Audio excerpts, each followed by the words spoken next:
They say the hollow never forgets. When the wind cuts through Kentucky's Appalachian hills, it drags with it the cries of children who should never have been born, and the whispers of a family who made sure no one ever saw them. At the bottom of a winding dirt path, swallowed by vines and silence, sits the remains of a cabin. Its roof has long collapsed, its walls leaning as though the forest itself is trying to bury it. But even in ruin, the place radiates unease. Inside, investigators once found fragments that refused to decay with the wood. A child's shoe half buried in mud, rusted cribs collapsed in corners, initials carved deep into beams that smelled of mildew and ash. Locals don't go near it. One farmer, now in his 70s, recalls riding past the hollow as a boy. His horse froze, ears pinned, and refused to step closer. "You could hear it," he whispered to interviewers decades later, like someone crying but not from the throat, from the walls. He never went back. The cabin wasn't just a home. It was a fortress against outsiders. The family who lived there drew their curtains tight and built their fences high as though the world beyond the hills didn't exist or wasn't allowed to exist. Visitors who came too close were met with silence at best, rifles at worst. Rural isolation here wasn't born of poverty or geography alone. It was cultivated. It was chosen. It was a weapon, and yet isolation could not erase everything. Rumors leaked. Hunters reported shadows darting between trees at dusk. A traveling doctor swore he saw children's faces peering from cracks in the shutters, their features pale and strangely uniform. But no one stayed long enough to knock on the door. Time has since rotted the cabin, but its memory refuses to die. Researchers who walk the site today describe the air as heavier, as if the hollow itself resents intrusion. The soil is littered with glass bottles, some filled with cloudy liquid, corks sealed tight. What were they preserving? Medicine, moonshine, or something meant to be hidden? The most haunting relic remains the carved initials on the beams. Some repeat again and again, overlapping as though different hands were forced to mark the same letters, generation after generation. They are not the names of visitors, but of children, children who may never have left this hollow. The chapter closes on a chilling observation. Cabins rot, vines consume, beams collapse. But silence endures. And silence here was never empty. It was enforced. The question remains, what kind of family needed to build its own prison in the woods? They were seen only in fragments, glimpses between shutters, pale faces pressed against glass, fleeting shadows in the trees. To the neighbors who lived along the ridges, the children of the hollow seemed less like a family and more like a rumor come alive. One woman, now in her 80s, recalled carrying laundry across a fence line when she spotted 3 of them standing barefoot in the mud. "They didn't speak," she said, "not even when I waved. Just stood there, eyes too close together, skin so white it looked like they'd never felt the sun. When she blinked, they were gone, pulled back inside the cabin by unseen hands. The children almost never came to town. When they did, they clung to one another, silent, avoiding the gaze of outsiders. Shopkeepers whispered about their identical features, foreheads too broad, noses too narrow, expressions vacant as though trained never to betray a thought. One boy was remembered for his silence so complete that when a merchant asked his name, he only lowered his head. No record of that boy exists. Others vanished altogether. Hunters spoke of seeing a group one autumn, 5 small figures trailing behind an older man like shadows. By winter, only 3 were seen. The 2 smallest had disappeared, and no explanation was ever given. When questioned, the family shrugged or stayed silent. Officials, if they asked at all, never pressed further. Folklore preserved what documents erased. Campfire tales warned children not to wander near the hollow, or the pale ones would drag them inside. Some called them ghost children, others said they were born wrong and hidden away. The truth, scholars later argued, was even darker. These were not strangers' children, but bloodlines folded in on themselves generation after generation. What struck investigators years later was not only the absence of official birth records, but the presence of faint, almost desperate testimonies. A traveling preacher once wrote in his diary of being offered food at the cabin. He described 6 little ones, silent as stone, eyes fixed on me like they'd never seen another soul. His entry ends abruptly with the words, "They are not meant to be seen." Every account carried the same undertone: silence, withdrawal, and intentional hiding. These children did not play in fields, did not laugh in creeks, did not mingle at church. They were secrets given flesh, and yet the secrecy bred only suspicion. Who fathered them? Why were they hidden? Were they kept inside to protect them from ridicule, or to conceal something far worse? The Hollow had answers, but the answers never came without a price.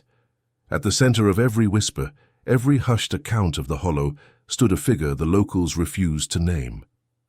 They called him only the Man, or sometimes the Patriarch. He was the anchor of silence, the voice no one contradicted, the presence that loomed even after death. Those who lived near the ridge said his shadow stretched further than the land he owned. His word was law, his house a kingdom. Wives and daughters bent to his will, and sons, even when grown, lowered their eyes in his presence. Fear was not taught in that family, it was inherited. The cabin itself bore his mark. Neighbors remembered that when he walked into town, boots thick with red clay, no one dared approach. He spoke little, but his gaze lingered too long, a kind of unspoken warning. He didn't have to raise his hand, one old man told investigators years later. You just knew better. The fear was already inside you. Religion cloaked his rule. A Bible, worn and underlined, was said to sit on the cabin table. Verses were twisted into commands, obedience framed as salvation. Family members were told their suffering was holy, that their silence kept them pure. It wasn't faith that bound them. It was control sharpened by scripture and shadow. Court records from the county courthouse offer only fragments. A document dated 1911 refers to unnatural relations within a household of concern, initials replacing the man's full name. Another from 1924 notes land disputes involving heirs of questionable standing. Nowhere does his true name survive, as though scrubbed deliberately, erased by time or by power. But oral history does not erase so easily. A retired deputy recalled being called to the property after reports of children wandering half-dressed in the cold. When asked why, the patriarch met him at the door, silent until finally muttering, "They belong to me." The deputy left without pressing further.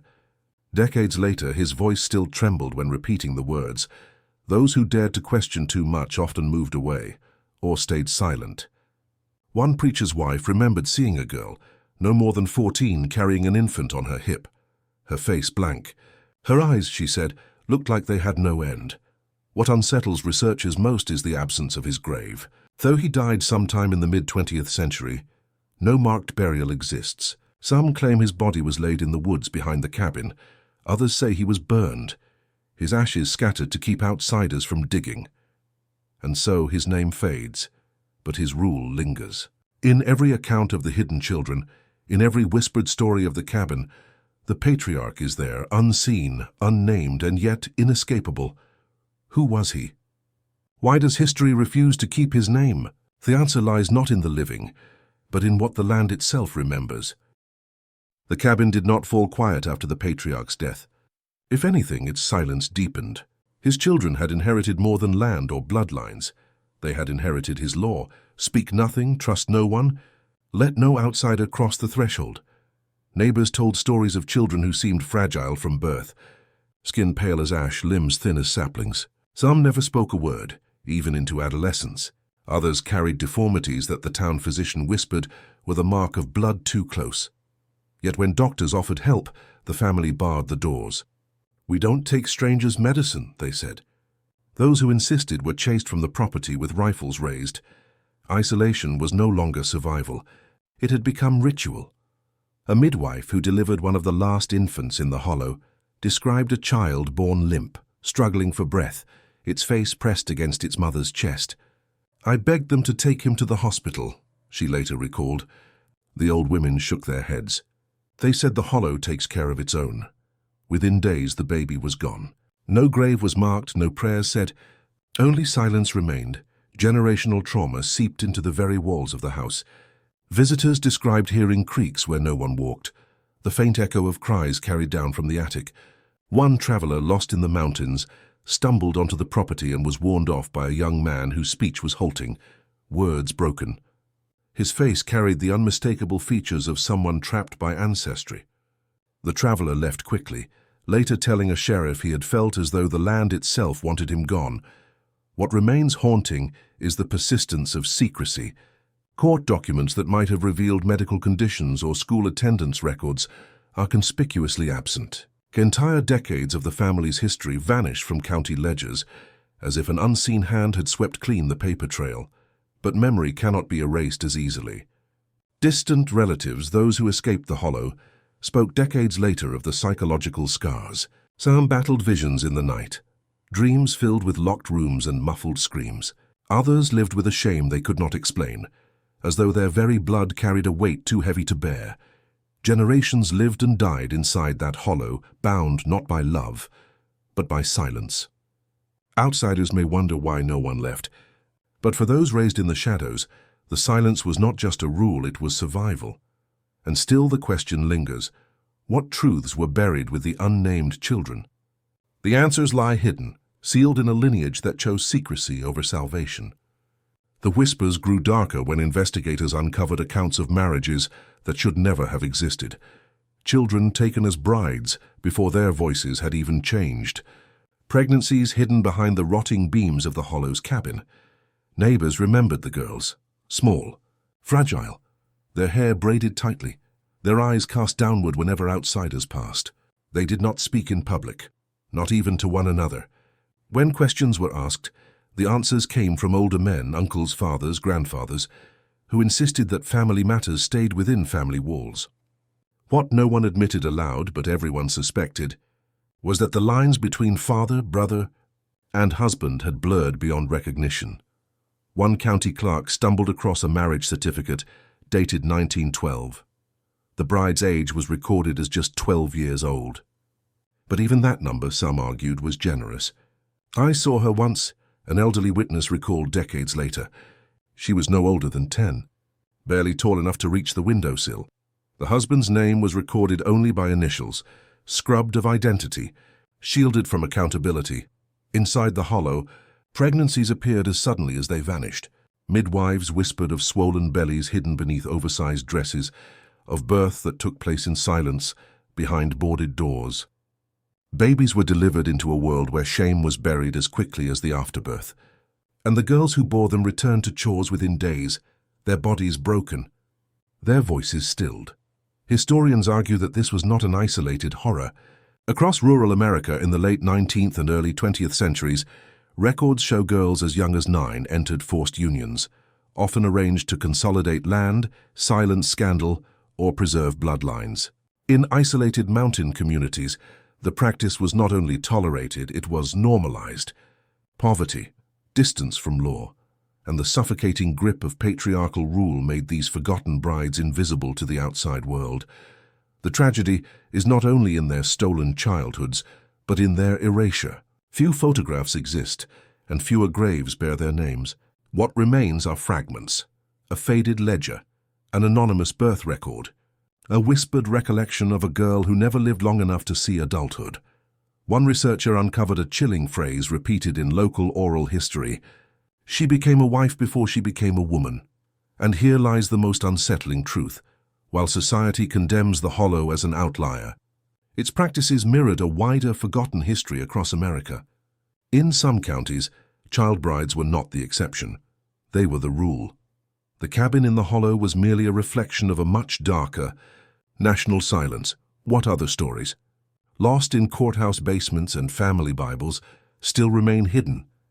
The decades passed, but the whispers in the hills never truly died. In the late 20th century, a new kind of visitor climbed the dirt roads of Appalachia. Not neighbors, not kin, but outsiders armed with notebooks, tape recorders, and cameras. Journalists and anthropologists, drawn by rumors of forbidden unions and hidden graves, made their way into valleys where the fog clung low and silence pressed down like a weight. They expected to find folklore. What they uncovered was evidence. A journalist named Claire Mackenzie, working for a regional paper in the 1980s, was among the first to step into the abandoned cabins. She described the air as thick with rot and memory. Inside, she found rusted cribs tucked behind broken furniture, faded photographs with the faces scratched out, and belongings left as if families had fled in the middle of the night. Some walls were marked with names and crude carvings of dates, wedding years etched beside childish handwriting. Anthropologists followed soon after, carrying shovels instead of cameras. One group, led by Dr. Robert Hensley, began surveying old cemeteries scattered across the ridges. The headstones told a story the locals refused to say aloud. Girls barely 14, their epitaphs short and unfinished. Infants with no names, only years carved into stone. And in one case, a mound unmarked, concealed beneath weather-worn boards, as if the grave itself was meant to be forgotten. But it was the testimonies that cut deepest. A distant relative, now living in Ohio, confessed to an investigator that she had fled as a teenager after being promised to a man nearly 3 times her age. "It was normal there," she said, her voice trembling on tape. "You didn't question it. You didn't fight it. If you did, you disappeared. The deeper the outsiders dug, the more resistance they met." Doors slammed shut. Locals warned them to leave before dark. Some claimed that the outsiders were digging into things better left alone. Yet even the threats couldn't silence the truth. Evidence piled up, each discovery tearing down the carefully constructed myths America liked to tell itself. Myths of purity, of family, of small-town innocence. The investigators realized this was no isolated clan, no single dark corner of Appalachia.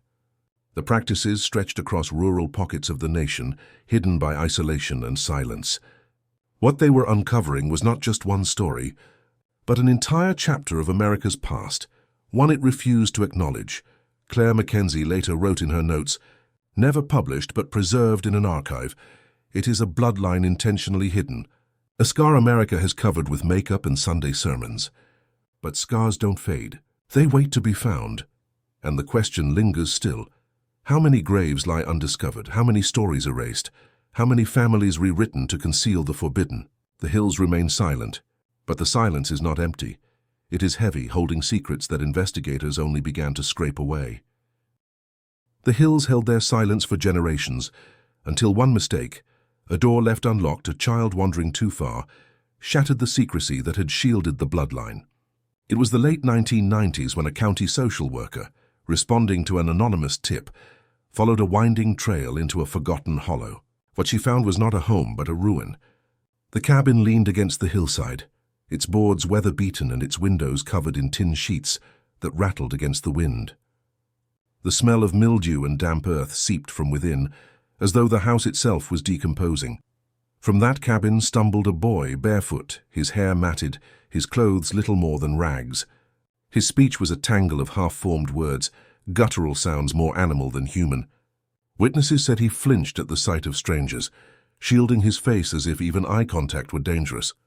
The boy was taken into custody, his name never released publicly, but the caseworker wrote in her report, "This is not neglect. This is something older, something bred into him by generations of silence." Soon after, journalists began piecing together fragments, court records sealed decades earlier, testimonies from relatives who had fled, and whispered accounts passed down through families too ashamed to speak openly. One relative recalled seeing children with sunken eyes and pale skin, hidden whenever outsiders visited. Another described a girl no more than 12, who wore a mask stitched from cloth. She refused to remove it, even when coaxed gently by doctors. Only later did they learn why. Her face bore the twisted imprint of bloodlines too closely intertwined. The deeper the investigators dug, the more horrifying the picture became. These weren't isolated tragedies. They were the residue of a patriarch's reign, one that had ended years before but left behind scars carried in flesh and memory. Each record, each testimony, added another layer to the nightmare, stripping away the myth that such horrors belonged only to folklore. Claire Mackenzie, the journalist who had first walked into those abandoned cabins years earlier, returned to the region when news of the children broke. Her notes described the community's response as a silence thick enough to choke on. Neighbors avoided the questions, some insisting the children were orphans from elsewhere, others muttering about curses better left untouched. But behind closed doors, a few admitted what they had always known. The patriarch's rule had ended, but his bloodline lived on in the children who bore his shadow. The discoveries stunned the wider world. For decades, America had told itself that child brides, secret unions, and generational abuse were relics of a distant past. Yet here they were, embodied in children rescued from the very hills that tourists drove past every summer, unaware of the history buried just beyond the tree line. And as files surfaced, one haunting question emerged. If these children had been found by accident, how many others were never discovered at all? By the early 2000s, the house that once stood as the family's fortress was little more than a skeleton. Its roof sagged inward, beams splintered and half consumed by termites. Kudzu vines wrapped themselves around the frame like a slow executioner, pulling the structure back into the earth. To those who stumbled upon it, the cabin was not simply abandoned, it felt suffocated, swallowed by nature itself, as though the land were trying to erase what had happened inside. It was during one of these collapses that county workers, surveying storm damage, uncovered what the soil had concealed. Under the warped boards of a floor, a shallow cavity held bones, small, fragile, and arranged in no discernible order. Human remains. Nearby half-burned diaries were found in a rusted tin box. The pages that survived were warped by water, but the handwriting was unmistakable.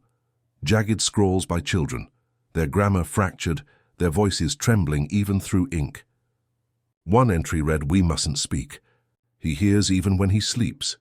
Beside the diaries lay crude drawings, etched in charcoal on scraps of cardboard. They depicted stick-like figures, some larger, some smaller, all confined within square shapes that seemed to represent rooms. In one drawing, a towering shadow loomed over a cluster of smaller figures. Investigators later debated whether these images were attempts at expression or silent confessions no one was meant to see. Anthropologist Dr. Raymond Clark, who examined the site, remarked, "The house is more than a ruin. It's a tomb. Every object here speaks of secrecy turned inward until it collapsed in on itself." He believed the family's obsession with silence, its refusal to let outsiders intervene, became the very mechanism of its destruction. Neighbors who once avoided the property now watched as officials carted out boxes of evidence. Some whispered that the bones belonged to infants who never survived birth.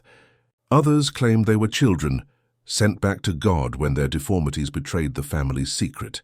None of these rumors could be proven, but each added weight to the already suffocating atmosphere surrounding the hollow. Years later, the cabin's remains were finally bulldozed, leaving behind only a clearing overtaken by weeds. Yet locals say the ground never feels right there. On humid nights, when cicadas shrill in the trees, some claim to hear faint creaks, like boards straining under invisible weight, or the muffled cries of children that the wind refuses to carry away. The physical house collapsed, but the discovery inside made clear a darker truth. The family's attempt to preserve itself through secrecy had destroyed it from within. Bloodlines bound too tightly, guarded too fiercely, had consumed themselves. But one question lingers like a shadow. Were these the last bones, the final testimony? Or does the earth still hold deeper secrets, waiting for another collapse to bring them to light? By the time the cabin had collapsed into ruin, the story of the hollow had already slipped beyond evidence and into legend. Locals spoke of it in hushed tones, weaving fragments of truth into ghost tales whispered by firelight. To some it was merely Appalachian folklore, a cautionary tale of sin and secrecy. But to others the bloodline was not gone. It had only scattered, branching outward into the shadows of rural Kentucky.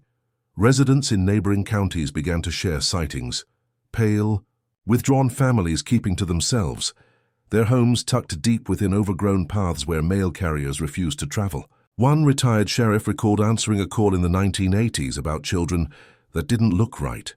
He described their faces as strangely familiar, as if generations of the same features had folded back onto themselves. His report vanished from county records soon after. The boundary between myth and fact blurred further with the arrival of storytellers. Local preachers warned of the hollow people, cursed by God for breaking blood's sacred laws. Children dared one another to walk the old paths at night, listening for phantom cries that seemed to echo from nowhere.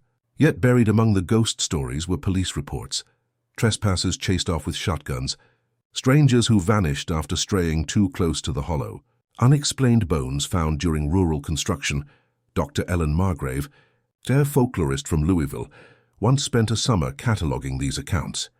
She admitted in an interview, "Every folktale has a root. The question isn't whether something happened here, it's how much the community is willing to admit." Her research suggested that oral traditions in the region often preserved kernels of historical truth long after official records were erased, but the deeper investigators pressed, the more resistance they faced. Families denied connections, insisting the stories were nothing but cruel exaggerations meant to shame the poor. Others simply refused to answer, their silence a wall thicker than stone. One elderly woman, who agreed to speak only on condition of anonymity, whispered, "The bloodline never ended. They married out, but the mark remains. You'll know them when you see their eyes. Folklore thrives where silence festers." The hollow became a symbol, part ghost story, part historical wound, part unspoken accusation against America's polished myths of purity and family. Whether the bloodline still exists or not, the uncertainty itself has become a haunting truth. And so the narrator must ask, how much of what we call folklore is simply the history we are too afraid to acknowledge? When bones surface from the earth, when diaries emerge from rot, when frightened children are remembered by neighbors, does myth still explain it away? Or are we looking at America's darkest inheritance staring back at us? The cabin is gone now. Its beams collapsed, its roof devoured by vines, its foundations sinking into the damp soil of the hollow. But the silence it left behind is heavier than the ruin itself. Travelers say the air changes as you step near, growing colder, as if the earth still remembers what it once sheltered. The patriarch's name is lost, scrubbed from court records, omitted from family Bibles, spoken only in whispers that dissolve before reaching the light. Yet his shadow persists, stitched into every story that trickled out of the hollow. He is remembered not through photographs or graves, but through the twisted legacy of children who bore his blood, and the silence of neighbors who pretended not to see. Investigators who combed the site decades later found fragments, brittle bones scattered in shallow soil, torn pages from a diary whose ink had bled into illegibility, and sketches carved into wood that revealed faces strangely alike, generation upon generation. Each piece was small, but together they painted a picture too disturbing to dismiss.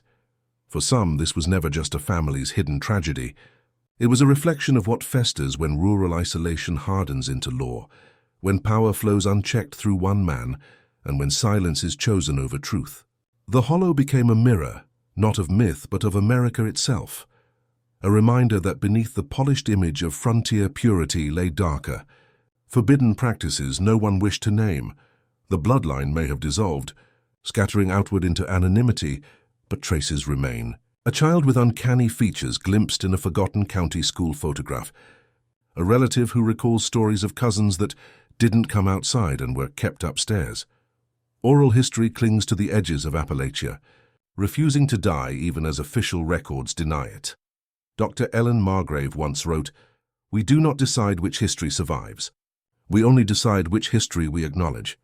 In the case of the hollow, the choice to bury the truth allowed it to fester, its stains seeping into generations who had no say in their inheritance.